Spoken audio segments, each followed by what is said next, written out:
Bonsoir à tous, bienvenue sur votre chaîne panafricaine TMTV Sénégal Tamacheq. Ce roman authentique, atypique, écrit par le fameux écrivain Amadou Kourouma, qui a écrit cet ouvrage intitulé Le soleil de l'indépendance. Alors, cet ouvrage, le personnage principal, en l'occurrence Fama Doumbouya, il s'est battu pour l'acquisition justement de l'indépendance. Mais malheureusement, il a été déçu. Il a été victime d'une désillusion, d'un désenchantement. Et au finish, il n'a eu que sa carte d'identité et la carte du parti unique. Il en est de même de cet autre ouvrage intitulé Pétales de sang, écrit par Ngunji Wadjongo. Et également, le personnage principal, il a également été déçu. Il s'est battu de façon sanglante à l'issue d'une bataille. Et après l'acquisition de l'indépendance, il a été évincé dans les instants de décision. Et pour parler de ces deux ouvrages très importants, et comment ces ouvrages, si on tentait de les transposer dans la réalité, quelle est la perception peut-on avoir? Et pour parler de ça, nous avons décidé de recevoir M. Bachir Tamsir Niang. Il est le professeur de littérature. Il est spécialisé dans les romans contemporains, notamment les écrits publiés en 1960. Donc, avec ce grand monsieur, ce professeur, nous allons parler autour de cet ouvrage post-colonial. Bonsoir, monsieur. Bonsoir, merci beaucoup de m'accueillir parmi vous. Alors, merci de répondre à notre invitation. Alors, comme je le disais tout de suite à l'entame de mon propos, et vous êtes spécialiste dans les ouvrages post-coloniales. Alors, il y a plusieurs ouvrages qui sont critiques vis-à-vis de l'indépendance. Vous avez décidé, par contre, de porter votre choix sur cet ouvrage que je trouve très authentique, celui écrit par Amadou Kourouma, Le soleil des indépendances. Pourquoi ce choix, monsieur Bachir? Parce que dans le monde francophone, le texte d'Amadou Kourouma, qui devait paraître en France en 1968, et qui n'a été publié qu'en 1970 par le Seuil à Paris, ce texte-là, dans le monde francophone, est considéré comme le texte le plus important pour parler de la notion de désillusion, la notion de déception du pouvoir politique africain. En 1968, Amadou Kourouma l'a présenté aux maisons d'édition françaises qui, l'une après l'autre, ont refusé le manuscrit parce qu'elles ne comprenaient pas le français qui était utilisé par cet auteur novateur. Okay. La même année, il l'a présenté au Canada, et vous savez que le Canada a un français différent du français de France, dans la province du Québec, et ce Canada a trouvé que ce français de Amadou Kourouma, ce français ivoirien, était un français nouveau. Okay. Et donc, immédiatement, eux, ils l'ont pris, et la même année, ce titre a remporté le prix de la francité au Québec. Okay. 2 ans plus tard, les Français ont fait tout et ils ont racheté les droits et la maison Le Seuil a publié le texte en français en 1970. À partir de 1970, Amadou Kourouma est devenu un classique de la littérature africaine. Ce texte-là a été consacré. Il a eu des lettres de noblesse. Donc, c'est à partir de ce moment, 1968-1970, qu'on peut véritablement dire que dans la littérature africaine, il y a un auteur qui a dit « Nous nous sommes trompés, les indépendances, c'est un échec ». Okay. Et ce premier texte-là, dans le monde francophone, c'est « Les soleils des indépendances ». Donc, pour répondre à votre question, pourquoi avoir réfléchi sur ce texte? C'est parce que c'est le texte le plus important qui nous permet de réfléchir sur la notion de gestion désastreuse des indépendances. Alors justement, pour parler de ce texte-là, Alors, essayez d'expliquer à celles et ceux qui nous suivent en ce moment le résumé à travers ce personnage principal, Fama Doumbouya. Vous venez de dire le nom du personnage, il s'appelle Fama. Oui. Dans la langue malinké, la langue mandingue, qui est tous les pays qui ont fait partie de l'Empire du Mali, cette longue bande de l'Afrique de l'Ouest, le terme Fama signifie chef. Effectivement, Fama était un chef, c'est le représentant d'une famille, d'une dynastie, la dynastie des Doumbouya. Il aurait dû normalement monter sur le trône comme tout bon prince. Mais la colonisation est venue et à la fin de la colonisation, il y a eu les indépendances. Son royaume, le Orodougou, a été séparé entre deux pays différents. Okay. La capitale de son royaume s'est retrouvée en pays étranger, de l'autre côté de la frontière. Donc, et lui, il n'a pas été choisi pour être le successeur au trône. C'est son cousin Lassina qui a été mis sur le trône. Donc, c'est-à-dire que lui-même déjà, à travers son nom de Fama, il n'est absolument rien. Il n'est pas un Fama, il n'est pas un chef. Okay. Ça, c'est déjà une première déception. Et deuxièmement, il se trouve qu'il a une épouse qui s'appelle Salimata. Okay. Salimata, son rêve le plus grand, et c'est le rêve de toute femme, c'est d'avoir un enfant, c'est d'enfanter. Elle a fait tout, elle ne réussit pas à enfanter.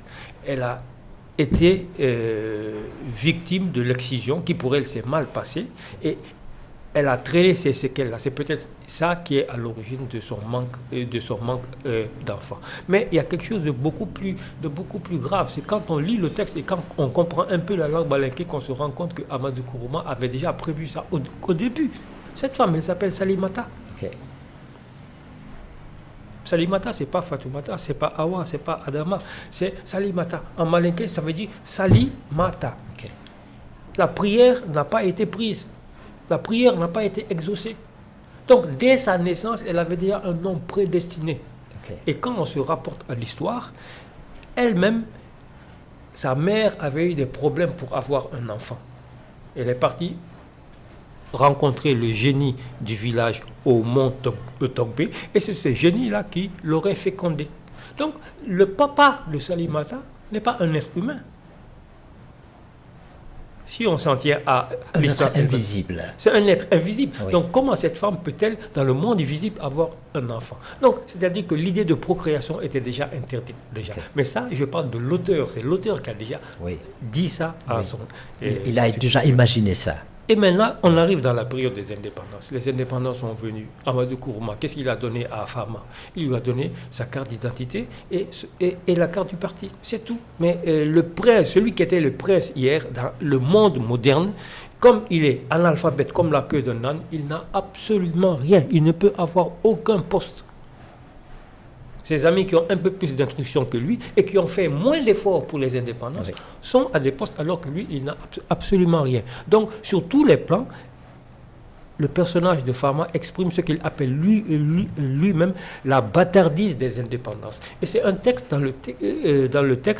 c'est un texte dans lequel on retrouve beaucoup cette notion de bâtardise. La bâtardise des indépendances, la bâtardise de la France. Il insulte le père et la mère de la France à droite et à gauche. Le terme de bâtardise revient beaucoup. Et c'est pas pour être insultant, mais c'est simplement pour montrer...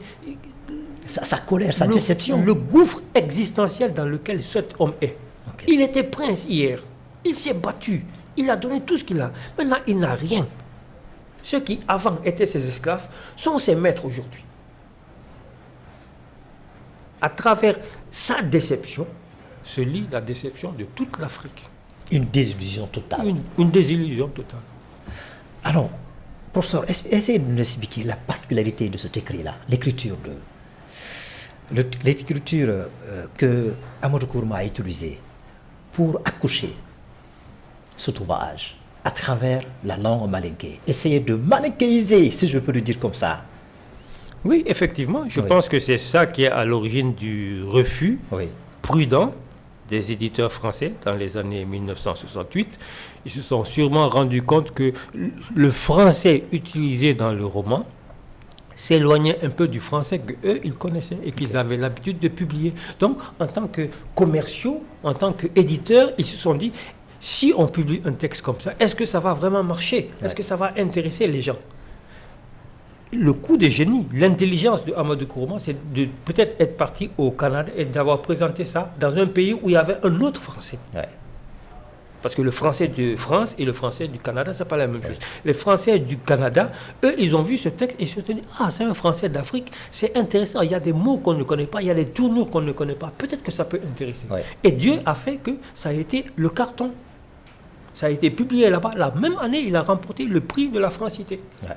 Comme quoi, les Canadiens ont considéré que c'est un roman écrit dans un excellent français, alors que les Français trouvaient que c'était nul. Ce qui n'a pas été possible. Ce qui n'a pas été possible. Oui, dans la zone francophone. Maintenant, pour parler des malinquismes, mais il a fait porter un boubou à la langue française. Oui. Si on peut le dire comme ça. C'était inédit. C'était inédit, bien sûr. Quand, par exemple, il parle de la façon dont on fait la prière, il ne dit pas nous allons prier, mais il dit Fama courbait sa prière. Okay. Et c'est une image. Dans la prière islamique, on se courbe. Donc, courber la prière, c'est faire la prière, c'est prier. Et ça, c'est des malinquismes, c'est des choses, c'est des innovations qu'il a apportées et qui donnent beaucoup de saveur à la langue. Alors, professeur, est-ce que c'était une difficulté pour lui de pouvoir transcrire ses idées dans la langue française, ou bien il a fait exprès? Non, c'est volontaire parce qu'il le dit lui-même dans une interview. Il dit j'écris comme je pense. Je suis malinké, je parle malinké, je pense en malinké. Donc, il ne fait que traduire en français ce qui est au plus profond de lui.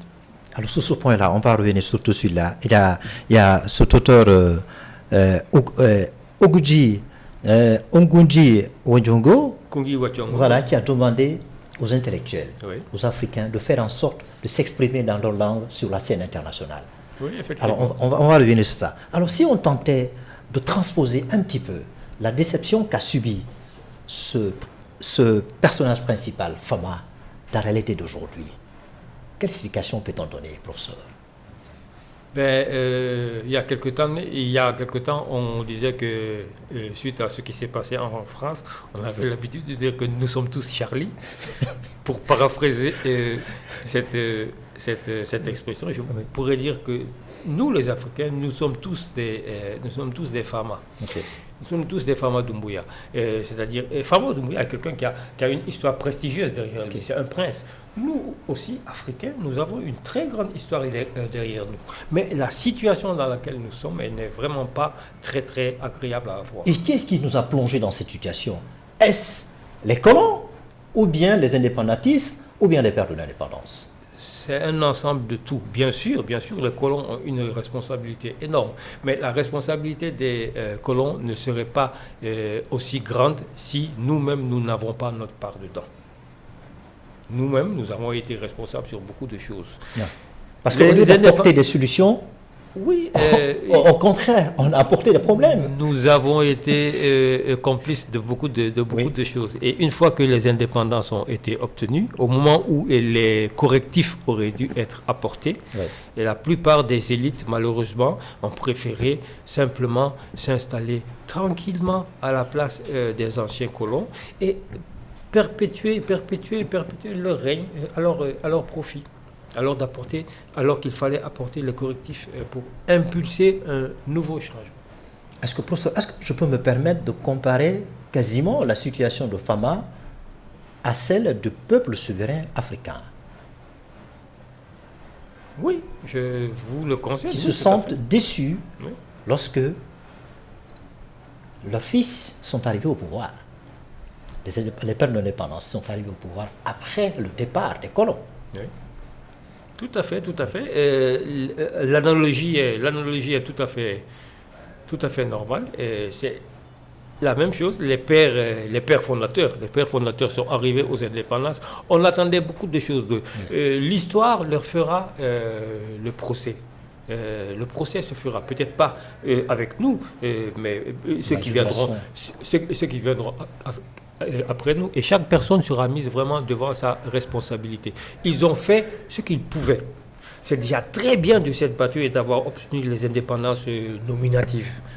Chacun est plus ou moins dans son pays, les nations sont là, les nations existent, mais on pense quand même qu'ils auraient pu faire un peu plus. Okay. Mais ce qu'ils ont fait quand même, ne jetons pas le bébé avec l'eau, c'est quand même appréciable. D'accord. Alors professeur, il n'y a pas que cet ouvrage qui vous tient particulièrement à cœur, celui de Amadou Kourouma.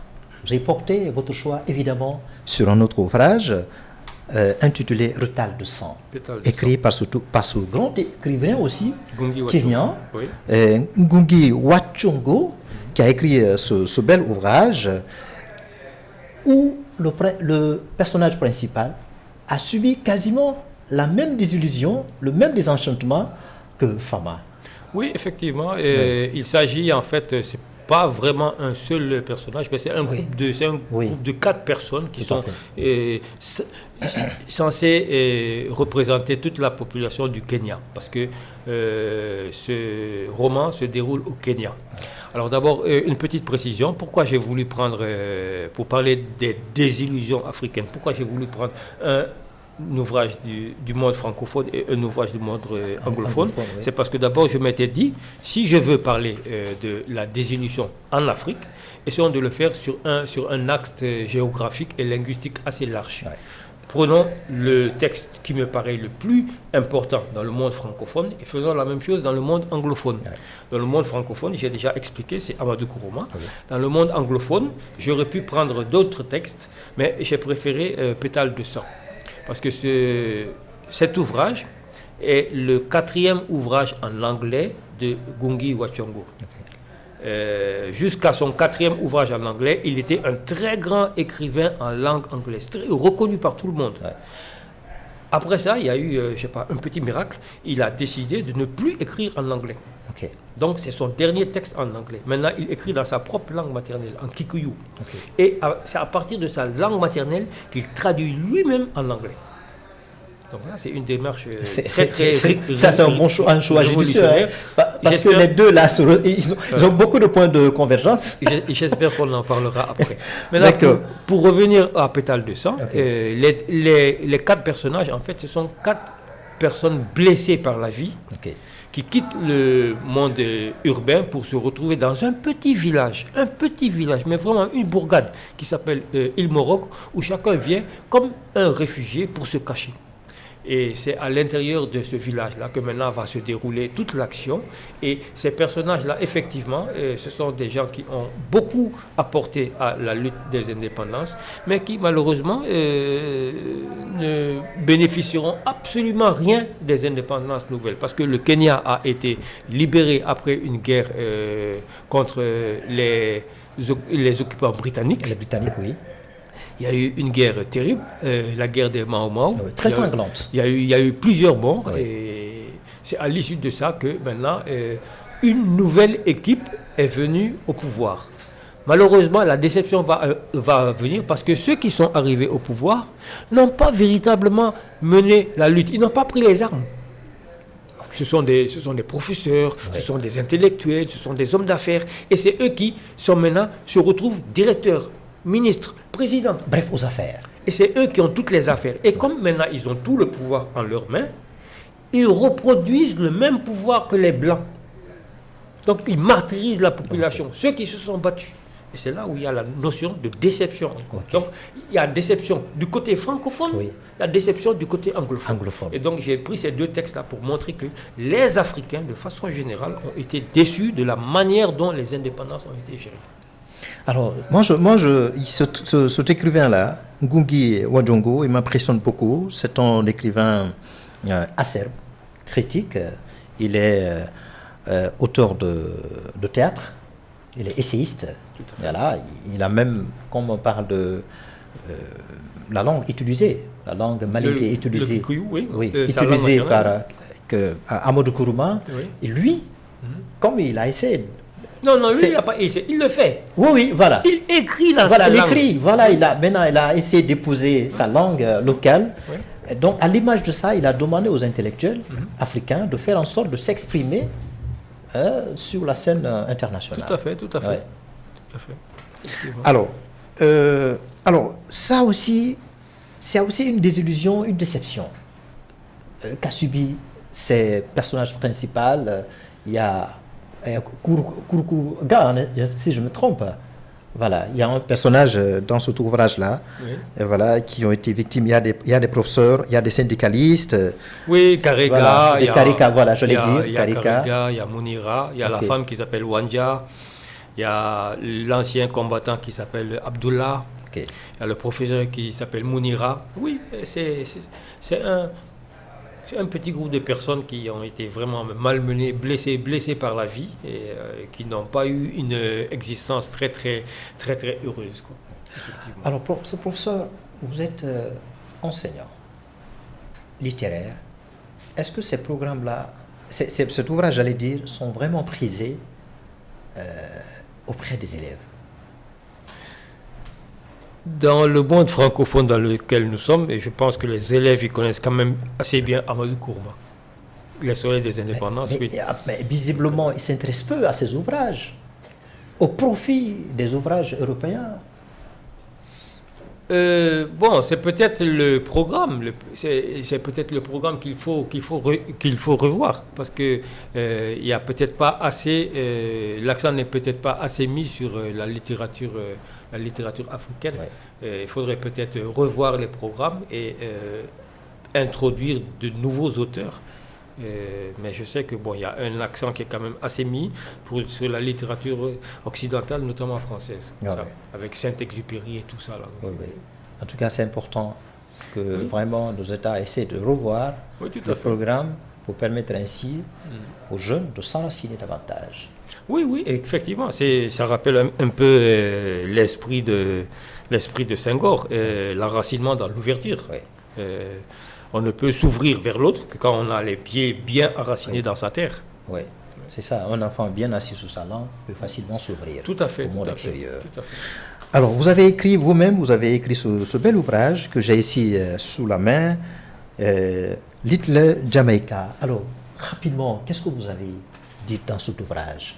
Je l'ai écrit en 2011. Oui. Je rentrais d'une mission au service des Nations Unies au Congo, où j'ai travaillé pendant 3-4 ans et j'étais un peu fatigué de voir beaucoup d'horreurs dans le Nord Kivu. Et pour me réfugier, je me suis lancé dans l'écriture. Alors ça parle de quoi? C'est un groupe de jeunes, des jeunes qu'on considère comme des jeunes irréguliers, dissidents, qui vivent à la sortie d'une ville, qui peut être Dakar, Conakry ou n'importe où. Et ils sont marginalisés par la population, parce qu'ils sont pauvres, parce qu'ils ne font rien, parce que c'est des rastas, c'est des gens qui écoutent de la musique. Ils ne font rien. L'État pense que c'est des gens qui sont des bandits qui ne font rien, alors qu'ils sont pacifistes. Un beau jour, on se rend compte que la terre sur laquelle ils sont, elle regorge de pétrole. Alors tout de suite, c'est un secret d'État. Il y a des gros investisseurs qui viennent et qui ont l'intention de récupérer ça. Et l'État se met dedans. Et on prend la décision de les déguerpir de là-bas. Bon, ça se fait, mais bon, il y a beaucoup de difficultés. Et l'un des hommes d'affaires qui est venu pour avoir sa part du gâteau, il trouve la mort dans un attentat dans l'un des endroits, dans l'un des hôtels les plus sécurisés de la ville. Donc, affaire d'État, un homme d'affaires milliardaire américain qui meurt dans la capitale, ennui diplomatique, patati patata. Il y a une recherche policière là-dessus. À peu près, c'est ça l'histoire. Et je dis que je l'ai écrit en 2011. On est aujourd'hui en train d'exploiter le pétrole au Sénégal. Ah oui, ça a été bien réfléchi. Alors, on termine par ça. Aujourd'hui, vous les professeurs, notamment vous les littéraires, est-ce que vous n'êtes pas confrontés à cette difficulté de changement, le papier physique et le papier numérique? Est-ce que la technologie n'est pas en train de vous supplanter? Certainement. Mais je pense que bon, on peut... Est-ce que vous serez résilient par rapport à cette technologie, cet outil qui est en train de vous malmener? Comment il faut faire pour subsister, professeur? Je ne pense pas avoir de manuscrit physique. Ok. Le seul manuscrit physique que j'ai, ce sont des petits poèmes que j'avais écrits à l'époque et que j'avais envoyés à la Fondation Senghor. Et le président a été bien gentil de les envoyer à son directeur général pour qu'ils soient publiés dans Éthiopique. J'ai les versions manuscrites. Mais à part ça, avec les moyens technologiques dont vous parlez, je ne fais plus de manuscrits. Je n'écris plus. J'écris directement à la machine. C'est très important, c'est-à-dire que je n'ai plus de traces physiques, puisque la machine, vous coupez, vous enlevez. Et donc, moi, personnellement, je n'ai aucun problème par rapport à l'introduction des nouvelles technologies. Mais ceux qui sont encore attachés à écrire, à revenir, à raturer, à changer, c'est eux qui vont avoir des difficultés.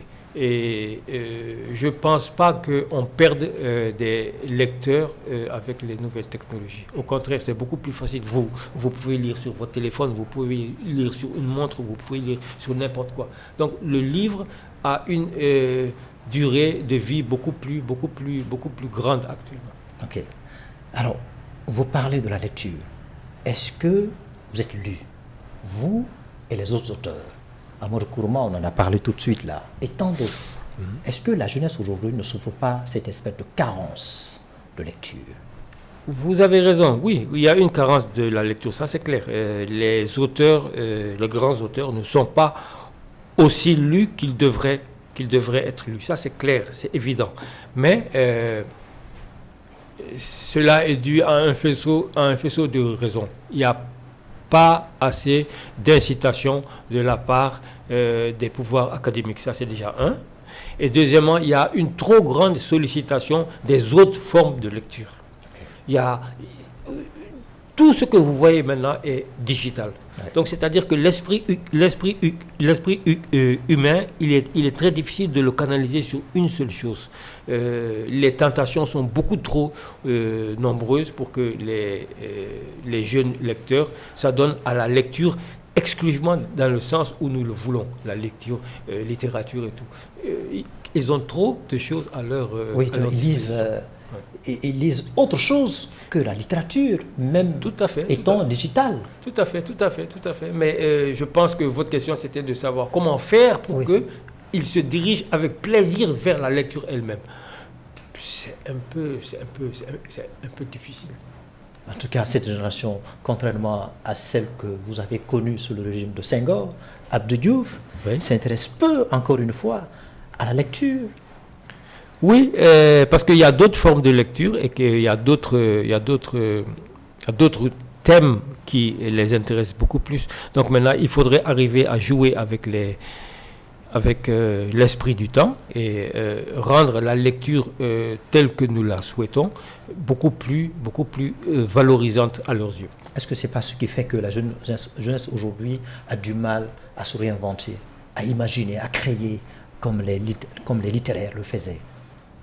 Non, il faudrait arriver à prouver que, à travers la littérature, à travers la lecture, on peut arriver à s'en sortir et qu'on peut devenir une grande personne. Je vous donne juste un exemple. À l'époque de Senghor, le président fondateur, le rôle social, c'était d'être un intellectuel, c'était d'être un Senghor, c'était d'être comme Senghor.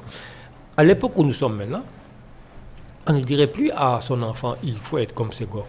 On dirait, il faut être comme Sadio Mané. Ouais. C'est très révélateur. Ouais. On est fils de son époque. Et donc, il faudrait que l'intellectuel soit aussi productif que Sadio Mané. Lui, il est productif dans le monde du football. Ouais. Mais il faudrait que pour le jeune lecteur, on puisse réussir aussi avec l'intellect, avec la lecture, avec la philosophie, avec le droit. Et quelle est l'importance de la lecture lorsqu'on s'intéresse à la lecture? La lecture nourrit l'âme. Oui. La lecture nourrit l'âme, ouais. La lecture enrichit, la lecture apaise, et la lecture permet de régler beaucoup de différends. Et elle fortifie nos émotions. Hein. Elle fortifie nos émotions et elle nous met dans un état de réceptivité face à autrui. Et pouvoir voyager. Oui, bien sûr. Et le grand pouvoir de la littérature, c'est l'évasion, c'est le voyage. C'est le mot de la fin de notre entretien. Merci d'être venu, professeur. Je vous en prie. Vraiment, nous sommes été impressionnés de vous avoir sur le plateau. Alors, les milliers de lecteurs et lectrices, que vous soyez sénégalais, africains, européens, nous avons eu le plaisir, l'honneur de recevoir M. Bachir Tafsir Niang. Il est le professeur littéraire. Il est également spécialisé dans les romans contemporains, notamment les écrits post-coloniaux. Donc, vous l'avez écouté, l'importance de la lecture. Donc, vous incite également de s'intéresser à la lecture, parce que, comme il vient de le dire, ça fortifie l'émotion et ça nous permet évidemment de voyager. Alors, si vous voulez suivre cette émission, allez-y sur notre plateforme Facebook, YouTube et Instagram. Allez, merci de nous avoir suivis. Allez, le programme se poursuit. Au revoir.